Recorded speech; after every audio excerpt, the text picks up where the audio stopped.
오늘 하나님께서 주신 말씀은 출애굽기 9장 말씀입니다. 출애굽기 9장 22절부터 35절까지의 말씀을 함께 나누도록 하겠습니다.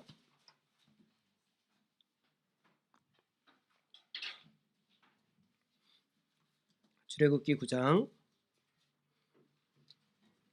22절부터 35절까지의 말씀을 저와 여러분이 한 절씩 교독하겠습니다.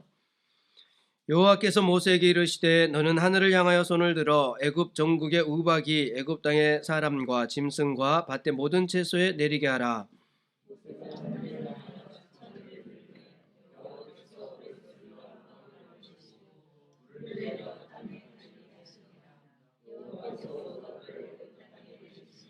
우박이 내림과 불덩이가 우박에 섞여 내림이 심히 맹렬하니 나라가 생긴 그때로부터 애굽 온 땅에는 그와 같은 일이 없었더라.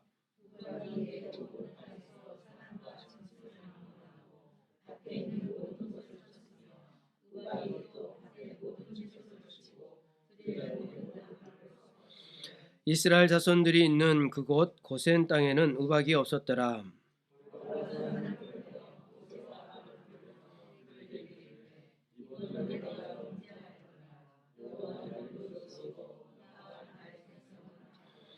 여호와께 구하여 이 우레소리와 우박을 그만 그치게 하라. 내가 너희를 보내리니 너희가 다시는 머물지 아니하리라.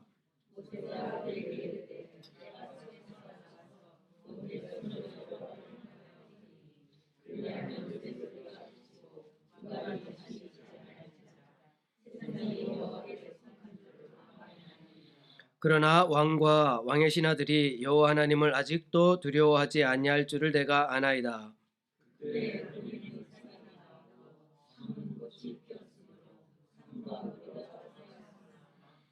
그러나 밀과 쌀보리는 자라지 아니한 고로 상하지 아니하였더라.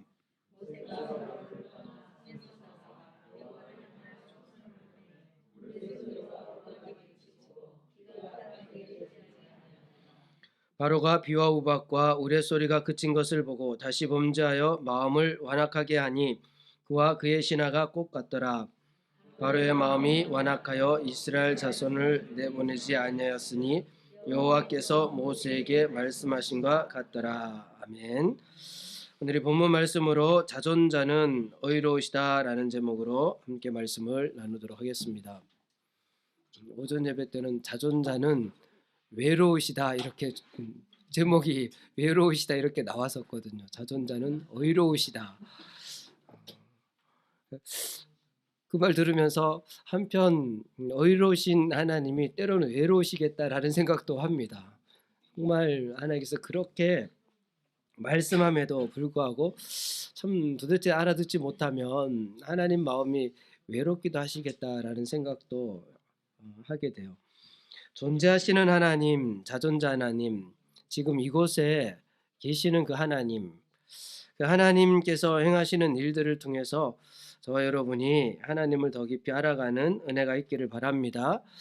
도대체 그 하나님께서 말씀하셔도 듣지 못하는 바로와 애굽 사람들, 그래서 하나님께서 계속해서 재앙을 내리게 되죠. 그 네 번째 재앙 때부터는 하나님께서 그 고센 땅과 이스라엘을 구별하시고 그 이외 지역, 그 애굽 지역에 여러 재앙들이 내리도록 하십니다. 근데 그 구별하다라는 말의 뜻이 페두트라고 몸값을 지불하여 자유롭게 하다라는 뜻이라고 말씀드렸죠. 구속이라는 의미를 가집니다. 사실 이 재앙들은 하나님께서 이스라엘 때문에 애굽을 심판하시려고 내린 재앙이라기보다는 바로와 애굽 사람이 완악하고 사실은 모세와 이스라엘 사람들도 완악합니다. 그래서 온 나라 백성들이 다 완악하기 때문에, 그리고 온갖 우상들, 여기 기록된 우상들뿐만 아니라요, 더 많은 우상들을 애굽 사람들은 섬겼죠. 그래서 그 온 애굽 땅을 하나님께서 다 심판을 하시는데, 그 심판에서 이스라엘 백성들을 면제시키신 거예요. 구속하신 겁니다. 구별하시다는 뜻은 그들에게는 그 재앙을 내리지 않으신 거예요. 그러니까 이스라엘 때문에 애굽이 고통을 받는 것이 아니라, 사실은 애굽처럼 이스라엘도 재앙을 받아야 되는데 하나님께서 언약을 기억하셔서 그 이스라엘 백성들을 구별하신 거죠. 구속하신 겁니다. 그래서 면제시키신 거예요.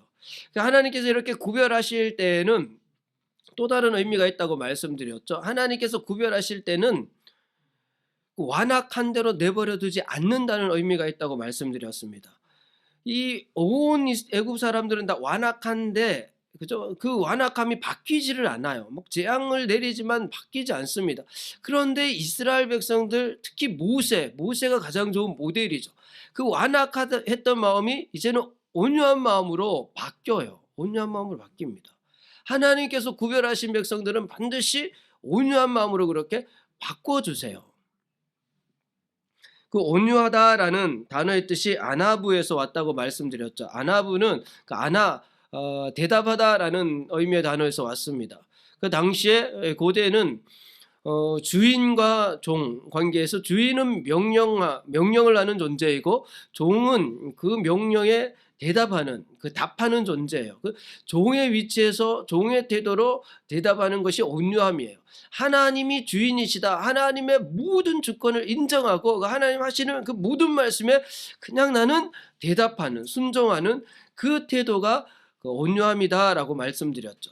모세가 이제 바뀌어서요, 정말 이 마음이 온유하게 돼서 하나님 말씀에 그대로 순종합니다.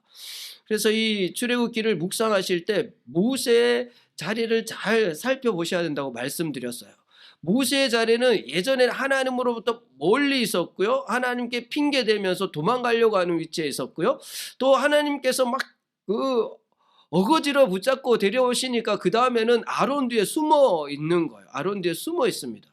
그런데 재앙이 내리는 과정 속에서 모세가 이제 아론 뒤에 있다가 서서히 아론 앞으로 나오게 되죠. 전면으로 나오게 됩니다. 그리고 이제 바로 앞에 서게 돼요. 두려워했던 그 바로 앞에 당당하게 서게 돼요. 근데 지금까지는 바로가 그 나일 강가로 나왔을 때 모세가 그 바로를 만나러 오는데요, 9장부터는 이제 모세가 막 찾아 들어가요. 9장 1절을 보세요. 성경 가지신 분들 9장 1절을 보시면요, 여호와께서 모세에게 이르시되 바로에게 들어가서 그에게 이르라. 이제는 나올 때를 기다리지 않고요, 이제는 찾아 들어갑니다. 당당하게 막 그 왕국에 찾아가서 바로 앞에 서요.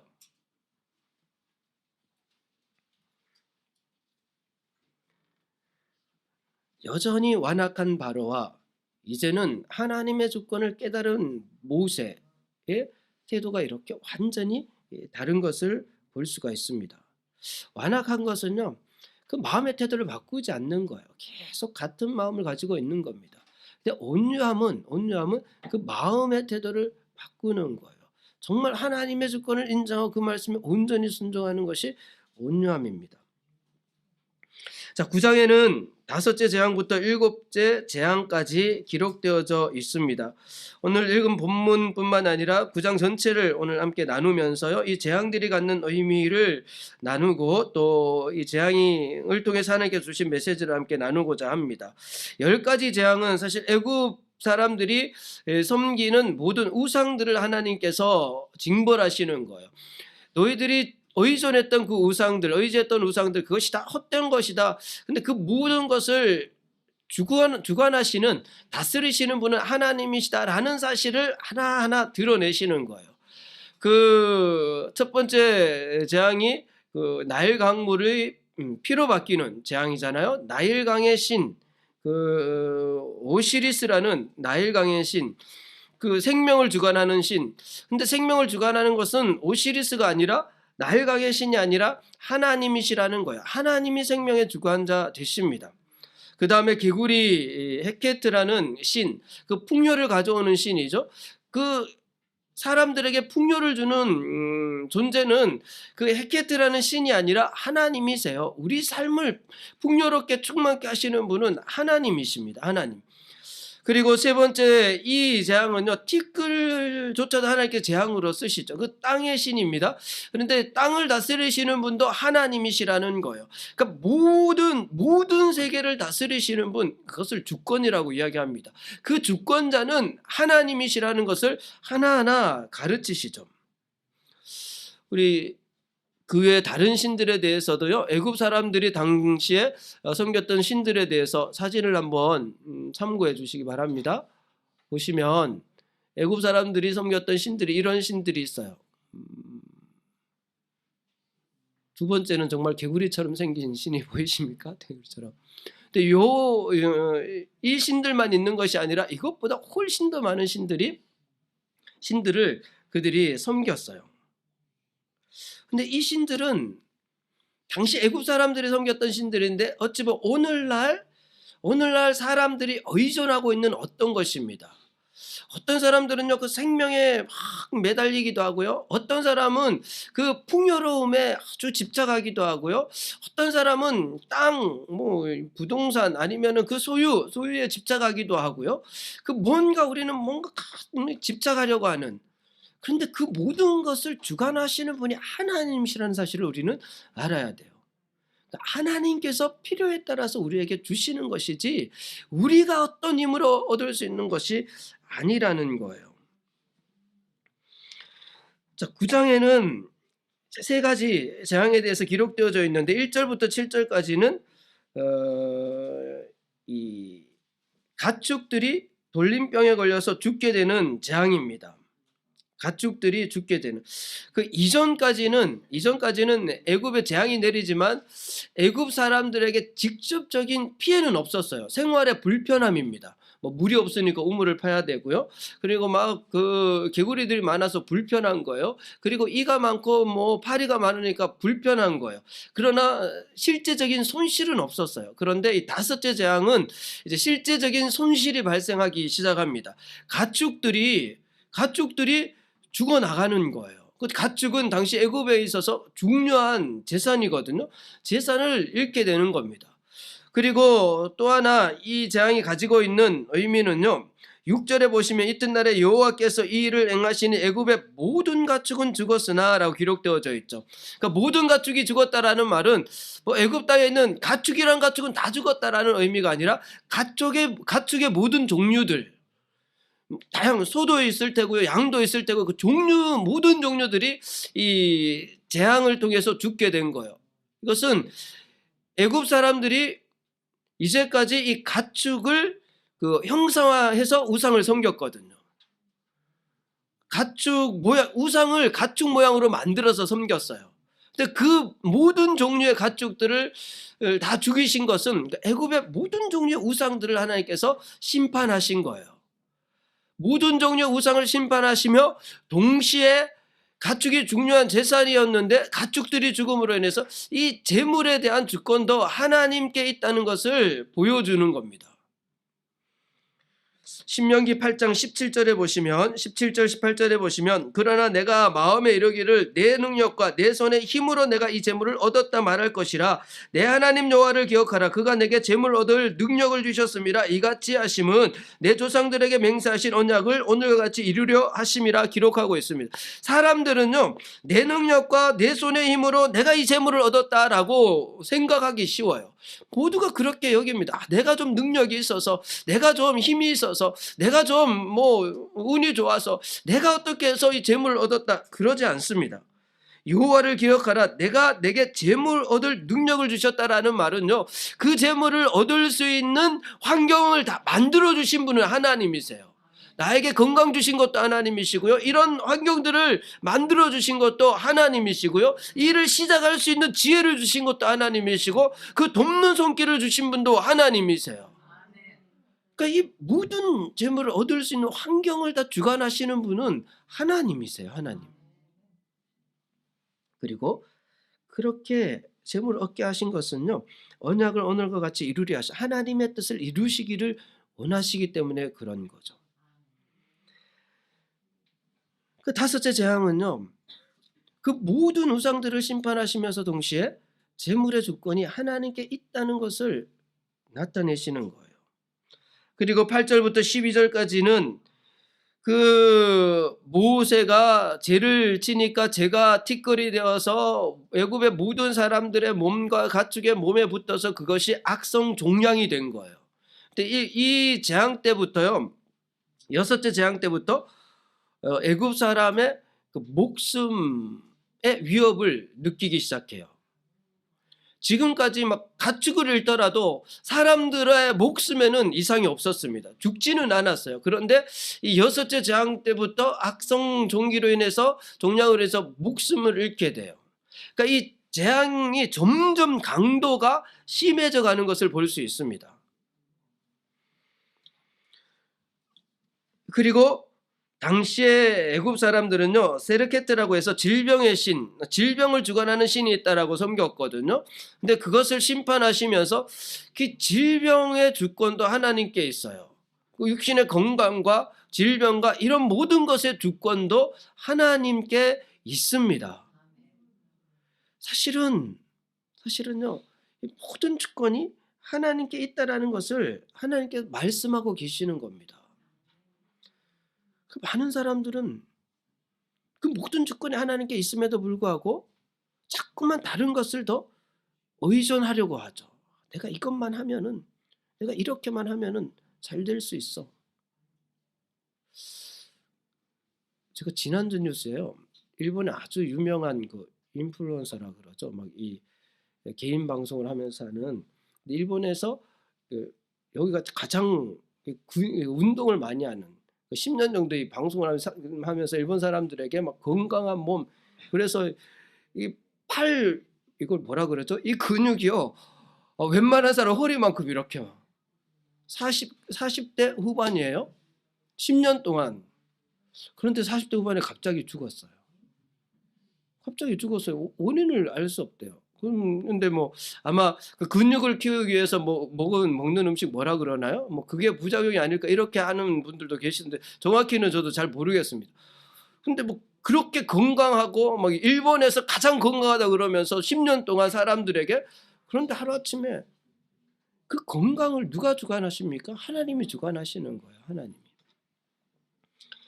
그리고 13절부터 35절까지는요, 일곱째 재앙이죠. 우박입니다. 하늘로부터 우박이 내리는데요. 그 애굽 사람들은 그 당시에 그 누트라는 그 하늘의 여신을 섬겼어요. 바람과 비를 주관하는 신을 섬겼어요.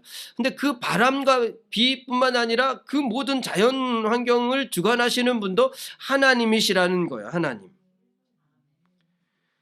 18절에 보시면, 9장 18절에 내일 이맘때면 내가 무거운 우박을 내리리니 애굽 나라가 세워진 그날로부터 지금까지 그와 같은 일이 없었더라. 그날부터 지금까지 그런 일이 없었다라는 말은요, 이 자연현상이 아니에요. 그냥 자연현상이 아니라 하나님의 주권에 의해서 일어나는 그런 역사라는 거예요.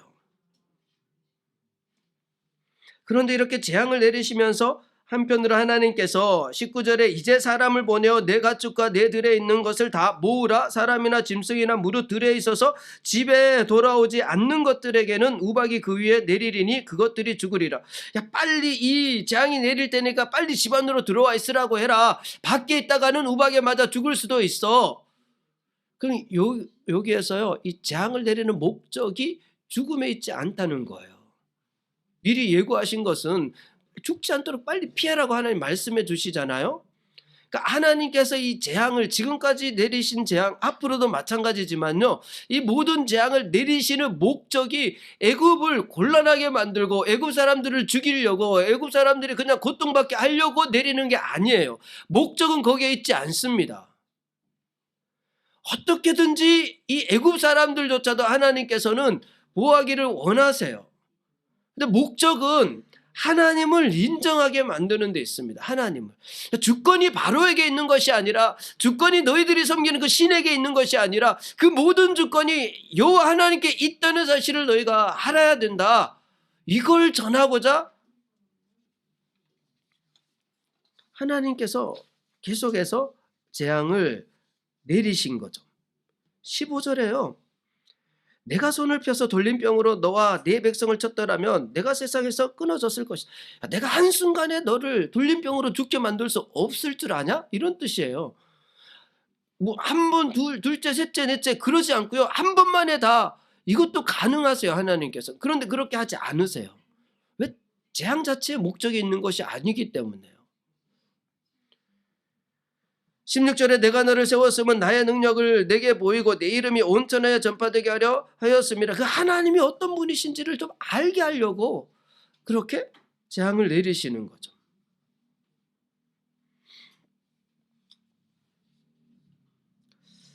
가끔 정말 악한 사람들이 있습니다. 정말 악한 사람들. 저 사람만 좀 없어졌으면.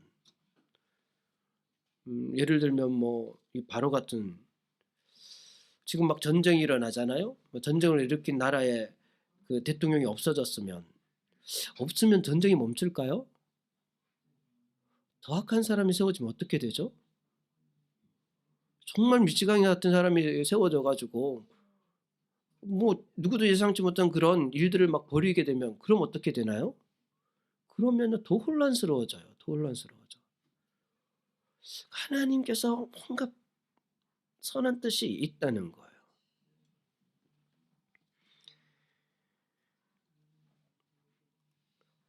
그 재앙을 통해서 드디어 일곱째 재앙을 통해서요, 하나님께서 바로에게 알게 하겠다고 말씀하셨는데 드디어 알게 되죠.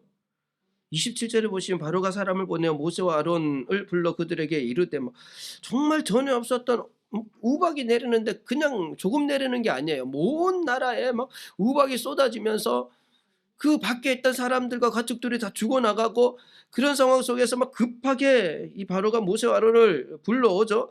이번은 내가 범죄하였노라. 여호와는 의로우시고 나와 나의 백성은 악하도다. 야, 이번에는 내가 범죄하였다. 여호와는 의로우시다. 나와 내 백성들이 악하다. 이렇게 이야기를 하면, 바로가 이 고백을 한다는 것은요, 있을 수 없는 일이에요, 사실은. 바로가 누굽니까? 바로는요, 이 애굽의 절대 권력자예요. 살아있는 신으로 여겨졌던 인물이에요. 그 바로 한마디가 그게 정의였어요. 바로 한마디가 그게 사실이었어요. 바로가 A라고 하면, B를 A라고 하면 그게 A가 되는 거예요. 바로는요, 바로에게는 죄가 있을 수 없습니다. 바로가 하는 모든 일이 정의였거든요. 그렇게 1년 2년 산 게 아니라 왕으로 있는 기간 동안에 태어나면서 왕자로부터 시작했으니까요, 지금까지 그 애굽이란 나라 안에서는요, 어떤 자기가 실수해도 그건 실수가 아니었어요. 자기가 뭐 죄를 져 그게 죄가 아니었습니다. 절대 권력을 가진 존재가 바로였어요, 바로. 근데 그 바로가 이번에는 내가 범죄하였다 이렇게 고백할 수밖에 없는 상황까지 된 거예요. 사실은 있을 수 없는 그 고백을 바로가 하잖아요. 그 28절, 여호와께 구하여 이 우레소리와 우박을 그만 그치게 하라. 내가 너희를 보내리니 너희가 다시는 머물지 않냐. 이제 내가 너희들 보내겠다. 이 완악한 바로가요, 깨닫는 것 같아요. 그런데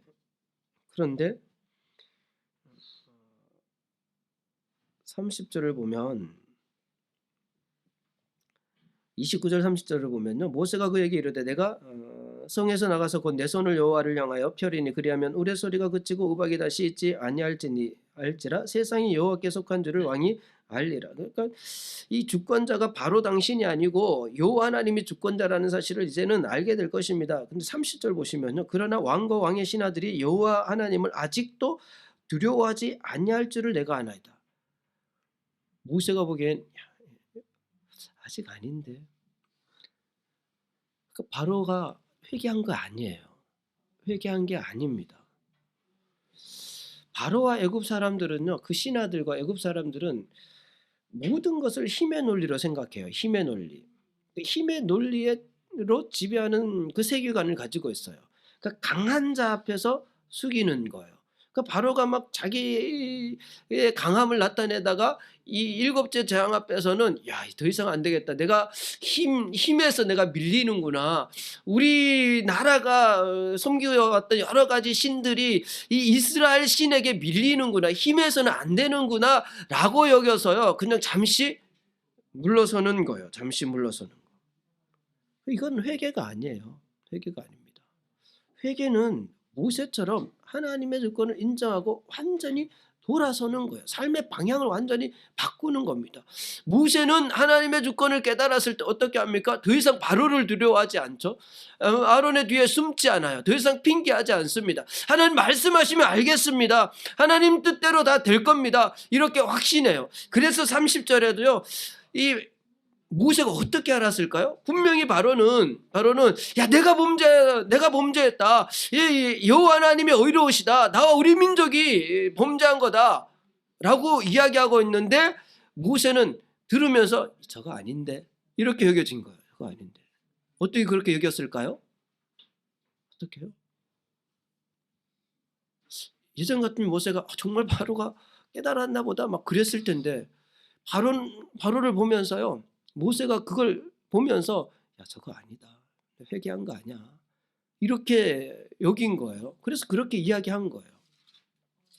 7장에 보시면 하나님께서 이미 모세에게 그렇게 말씀하십니다. 내가 바로의 마음을 완악하게 하고 내 표징과 내 이적을 애굽 땅에 많이 행할 것이나 바로가 너희의 말을 듣지 아니할 터인즉 내가 많은 표적과 이적들을 행하겠지만 바로는 아마 그 너희 말을 듣지 않을 거야. 아마 7장에서 하나님께서 이미 모세에게 말씀해 두셨죠. 지금까지는 이 말씀이 하나님께서 왜 그런 말씀을 하셨지? 그렇게 여기고 있었는데 여러 번 재앙이 거듭하는 중에 그렇구나. 역시 하나님의 말씀대로 이 재앙이 내린다고 해서 저 완악한 마음을 돌이키지 않는구나. 모세는요. 지금 바로의 태도보다는 하나님께서 하신 그 말씀 이제는 그것을 더 확신하고 있는 거예요. 확신하고 있는 거예요.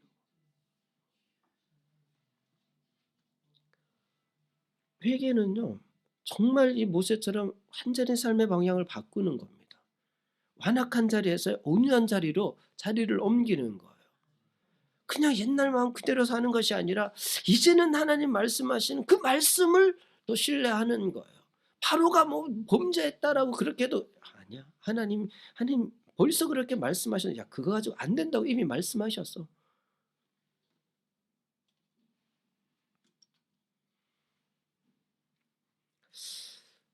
저와 여러분도요.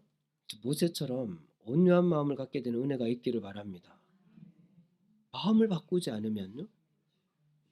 그 완악한 대로 마음을 유지하면 그것이 하나님 앞에 가장 큰 죄예요. 가장 큰 범죄예요. 이 완악함이 가장 큰 범죄입니다. 왜냐하면 하나님께서 이 바로에게 재앙을 통해서 말씀하시는데 바로의 그 본질적인 마음 그 속 사람에게까지도 하나님께서 터치하시면서 그 마음을 바꾸시려고 하세요. 14절을 보시면 9장 14절을 보세요. 내가 이번에는 모든 재앙을 너와 내 신하와 내 백성에게 내려 온 천하에 나와 같은 자가 없음을 내가 알게 하나님께서 이제 이번에는 내가 너에게 알게 하겠다고 말씀하시는데 너라는 단어 우리 주석 성경을 보시면 너라는 단어에 1이라는 표시가 있죠. 그래 밑에 이제 주석이 달려 있습니다. 너가 아니라 원래는 내 마음이란 뜻이에요. 내 마음. 이 단어가 리베카라는 히브리어인데요. 그 레브라는 단어에서 왔습니다. 레브. 그 레브라는 단어는 어떤 것의 내부나 한 가운데를 의미해요. 그러니까 마음에서도 가장 속에 숨어 있는 그 본성. 그 가장 안에 있는 그 욕구, 그 마음의 근원. 하나님께서 바로에게 그냥 그 어떤 재앙을 통해서 말씀하시는 게 아니라 바로의 가장 큰 본성도 깨달을 수 있도록 내가 그것까지 내 터치해서 너가 완악한 데서 돌이킬 수 있도록 내가 이제 역사하겠다라고 말씀하시는 거예요.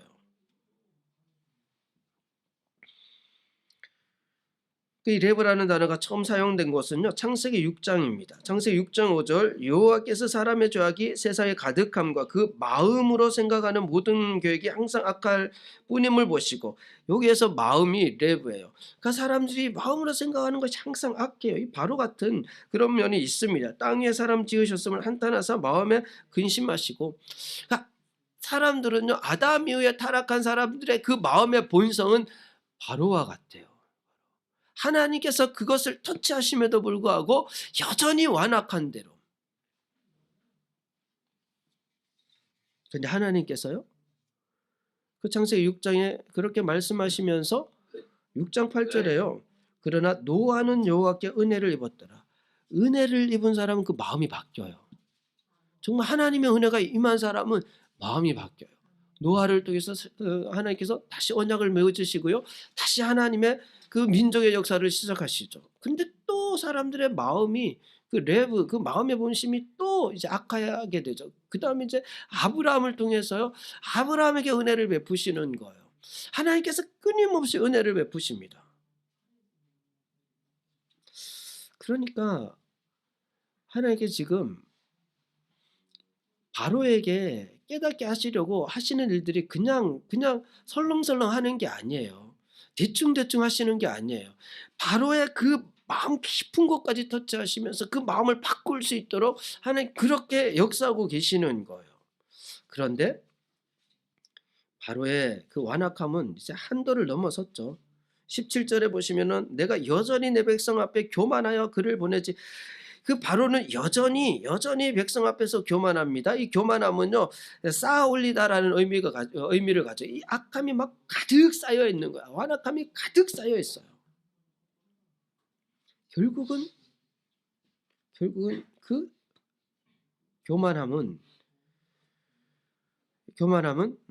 패망할 수밖에 없죠. 잠언 16장 18절에 교만은 패망의 선봉이요 거만한 마음은 넘어짐의 앞잡이니라 기록하고 있습니다. 결국 교만하면요, 완악하면 패망할 수밖에 없어요. 그 바로의 신하들은 어떨까요? 바로의 신하들 20절에 보시면은 바로의 신하 중에 여호와의 말씀을 두려워하는 자들은 그 종들과 가축을 집으로 피하여 들였으나 여섯 번째까지의 재앙을 보면서 야 이러다 큰일 나겠다. 또 뭐 무슨 재앙이 내린다 그러던데 야, 이번에는 빨리 좀 짐승들이나 뭐 가축들을 집 안으로 들여야 되겠다 해서 막 피한 사람들이 있어요. 근데 이 사람들은 제대로 회개했을까요? 이 사람들은 과연 마음을 돌이켰을까요? 34절에 보시면 바로가 비와 우박과 우레소리가 그친 것을 보고 다시 범죄하여 마음을 완악하게 하니 그와 그의 신하가 꼭 같더라. 그와 그의 신하가 꼭 같더라. 결국 이들도 돌이키지 못해요. 돌이키지 못합니다. 결국 이 완악함이 막 가득 쌓여 있는 그 교만함은 결국은 망할 수밖에 없어요. 그래서 나중에 어떻게 됩니까? 바로 때문에 바로의 모든 군대들이 이스라엘을 따라갔다가 홍해에 수장되잖아요. 자기 군대를 그 홍해 바다에 수장되도록 만든 것이 바로예요. 자, 바로와 애굽 백성들은 그렇습니다. 여전히 완악해요. 그럼 문제는 그럼 이스라엘은 어떨까요? 이스라엘 백성들의 마음은 어떨까요? 이스라엘의 마음은 온유해서 하나님의 주권을 인정해서 정말 모세처럼 삶을 돌이켰을까요? 왜 저를 보세요? 왜 저를 그렇게 빤히 쳐다보세요? 이스라엘도 똑같아요. 똑같습니다. 예레미야 17장 9절을 보시면은 만물보다 거짓되고 심히 부패한 것은 마음이라 누가 능히 이를 알리오마는 나 여호와는 심장을 살피며 폐부를 시험하고 각각 그의 행위와 그의 행실대로 보응하나니 불의로 치부하는 자는 자고새가 낫지 않은 알을 품음 같아서 그의 중년에 그것이 떠나겠고 마침내 어리석은 자가 되리라. 하나님께서 은혜를 베푸시고 그 광야에서 그리고 가나안 땅에 이끄시면서 거기에서 수많은 세월 동안에 끊임없이 하는 은혜를 베푸셨는데 결국에는 이스라엘의 완악한 마음을 돌이키지 못해요. 결국에는 이스라엘도 바벨론에 의해서 멸망하잖아요. 그런데 그럼에도 불구하고 하나님께서는요, 이 이스라엘 백성들 중에 포로로 끌려간 소수의 사람들을 남겨두십니다. 그들 중에 정말 온유한 사람들, 하나님을 온전히 신뢰하는 하나님의 주권을 인정하는 사람들을 남겨두셔서 그 신앙 공동체를 보호하셔가지고 그들이 다시 이스라엘 땅으로 돌아오게끔 하시고 그래서 신앙 공동체를 다시 회복시키시고 그래서 그 후손들 속에서 메시아가 오시는 거죠.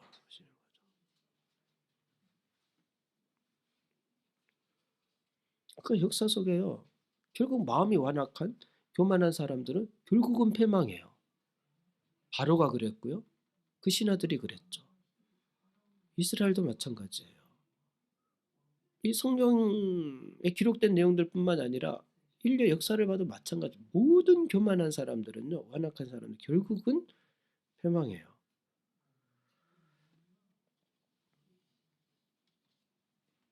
그렇다면 우리의 마음은 어떻습니까? 나의 마음은 어떤가요? 내 마음은 과연 온유한 마음인지 아니면은 혹여나 내 마음도 바로나 애굽 사람들이나 이스라엘과 같이 완악하지는 않는지 우리는 돌아봐야 돼요. 하나님께서 바로 같은 사람의 마음 그 본성을 바꾸시려고 하시는데 우리에게는 안 하시겠습니까? 하나님께서 우리에게도 말씀하고 계시는 거예요.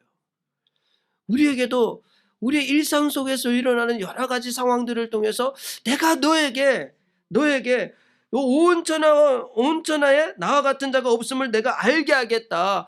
너의 모든 생명의 주권이 나에게 있다는 사실을 너에게 알게 하겠다. 하나님 말씀하고 계세요. 우리 일상 속에서 일어나는 일들을 통하여서 우리 마음에 깨닫게 하시고자 하나님 말씀하고 계신단 말이죠. 아니요, 하나님 저한테는 말씀 안 하시던데요. 저에게 그런 말씀 하신 적이 없는데요.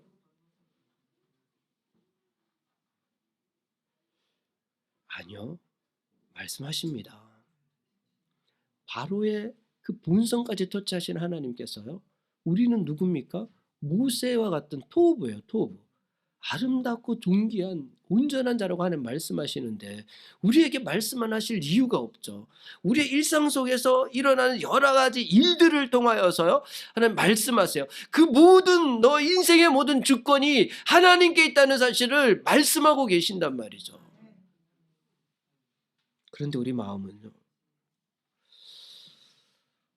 아침 저녁으로 바뀌어요. 아침에 일어나면 그렇지 내가 오늘 주님 뜻대로 살아야지.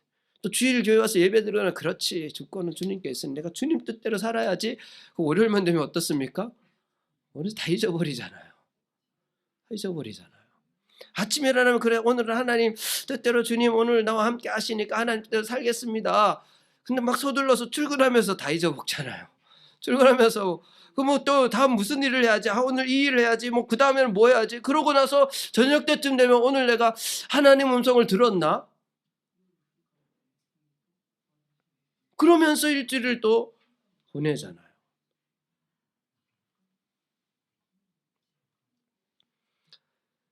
그러니까요. 하나님 의로우시다는 제목이 하나님 외로우시다는 말도 맞는 것 같아요. 우리 방송 봉사하는 청소 형제가 실수로 하나님 외로우시다 이렇게 보냈는데 그 말도 참 맞는 것 같아요.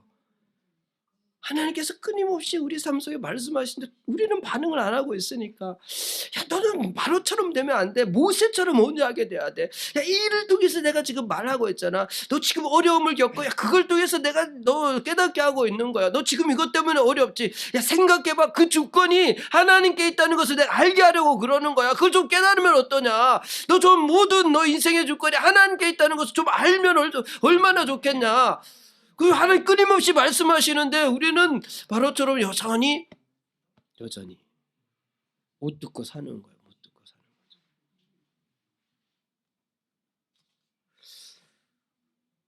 하나님 얼마나 우리에게요. 많은 일들을 통해서 말씀하고 계시는지 모릅니다. 바로 같은 사람에게도 이렇게까지 말씀하시는데 우리에게는 얼마나 더 친밀하게 말씀하실까요? 결국 바로가 그렇게 고백하잖아요. 이번은 내가 범죄하였노라. 여호와는 의로우시고 나와 나의 백성은 악하도다. 정말 하나님은 의로우시다. 그 자존자 하나님이 의로우시다는 것은요. 존재하시는 하나님은 항상 의로운 분으로 지금 하나님이 하시는 모든 일들이 의로우세요. 내 삶 속에 일어나고 있는 모든 일들은 의로운 일들이에요. 하나님 반드시 어떤 선한 의미를 가지고 뜻을 가지고 그 일들을 행하고 계시다는 거예요. 행하고 계십니다.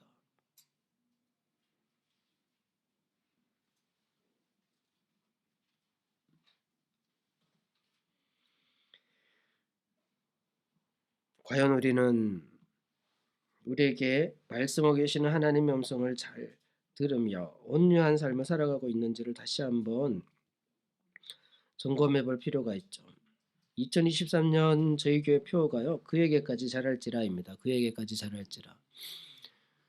우리가 자랄 수 있는 기회를 하나님께서 항상 주십니다. 예수 그리스도의 형상을 닮아갈 수 있도록 늘 우리와 함께 하시며 인도하고 계세요. 그럼에도 불구하고 우리는 자라지 못한 채 머물러 있다면은 아마도 우리의 마음이 바로와 같이 완악하기 때문이겠죠. 빨리 우리의 마음의 자리를요 완악한 데에서 온유한 데로 돌려놓아야 해요. 정말 온유한 마음으로 돌아서야 합니다. 에베소서 4장 12절 이후의 말씀을 우리 함께 읽고 말씀을 마무리하고자 합니다. 에베소서 4장 12절부터 함께 읽겠습니다. 시작. 이는 성도를 온전하게 하여 봉사의 일을 하게 하며 그리스도의 몸을 세우려 하심이라. 우리가 다 하나님의 아들을 믿는 것과 아는 일에 하나가 되어 온전한 사람을 이루어 그리스도의 장성한 분량이 충만한 데까지 이르리니 이는 우리가 이제부터 어린아이가 되지 아니하여 사람의 속임수와 간사한 유혹에 빠져 온갖 교훈의 풍조에 밀려 요동하지 않게 하려 함이라. 오직 사랑 안에서 참된 것을 하여 범사에 그에게까지 자랄지라. 그는 머리니 곧 그리스도라. 그에게서 온 몸이 각 마디를 통하여 도움을 받음으로 연결되고 결합되어 각 지체의 분량대로 역사하여 그 몸을 자라게 하며 사랑 안에서 스스로 세우느니라. 하나님께서 우리에게 주신 말씀이에요. 오늘날 교회 그리고 성도들에게 주신 말씀이에요. 너희는 그리스도에 이르기까지 자라야 된다. 자랄 수 있는 모든 환경을 내가 준비해 둔다. 내가 끊임없이 너희에게 이야기하고 또 너희들을 그렇게 자라가도록 이끌어 갈 거다. 말씀하고 계세요. 온유한 자는 이 말씀에 순종해서 끊임없이 예수 그리스도를 닮아가겠죠. 그러나 완악하면요.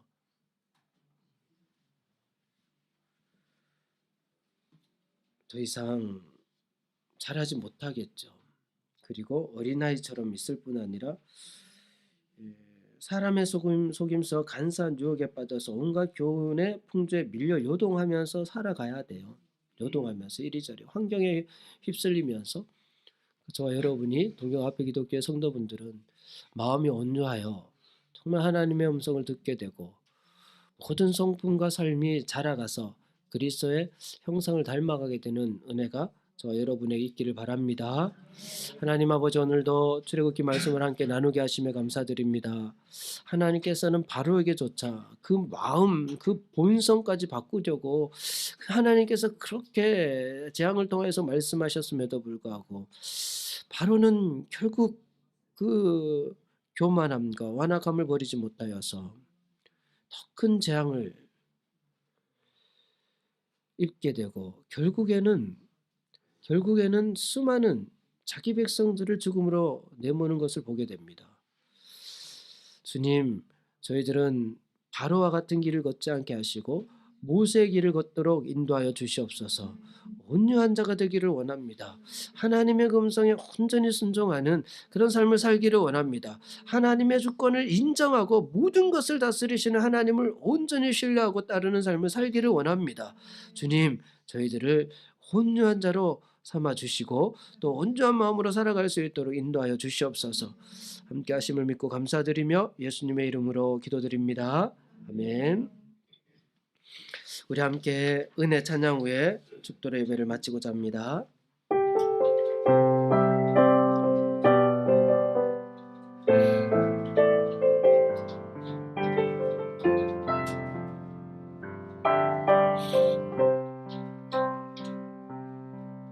내가 누려왔던 모든 것들이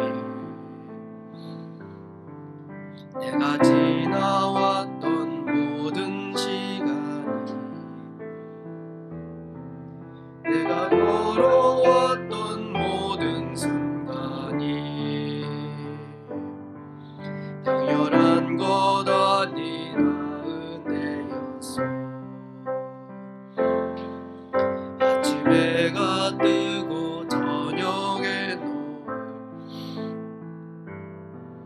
봄의 꽃향기와 가을의 열매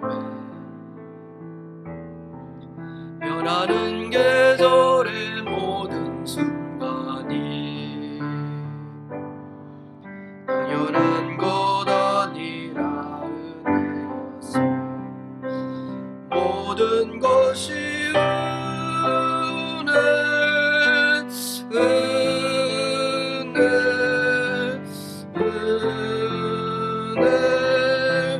한없는 은혜 내 삶에 당연한 건 하나도 없었던 것을 모든 것이 은혜였어.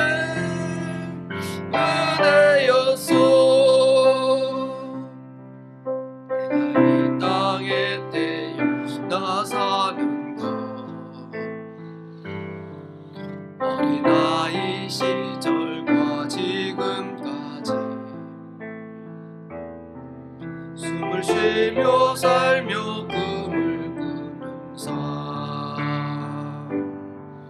당연한 것 아니라 은혜였어.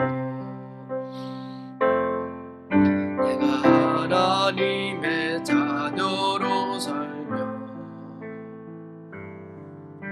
오늘 찬양하고 예배하는 삶 복음을 전할 수 있는 축복이 당연한 것 아니라 은혜였어. 모든 것이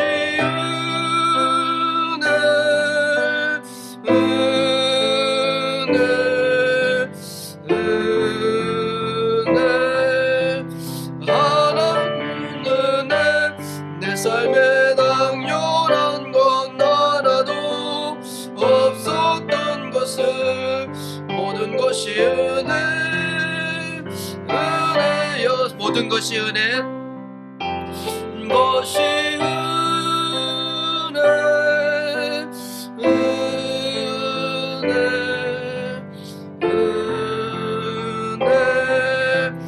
한없는 은혜 내 삶에 당연한 것 하나도 없었던 것을 모든 것이 은혜였어. 우리 함께 기도하고 축도로 예배를 마치고자 합니다. 하나님 돌이켜보면 지금까지 걸어온 모든 길이 하나님의 은혜였음을 깨닫습니다.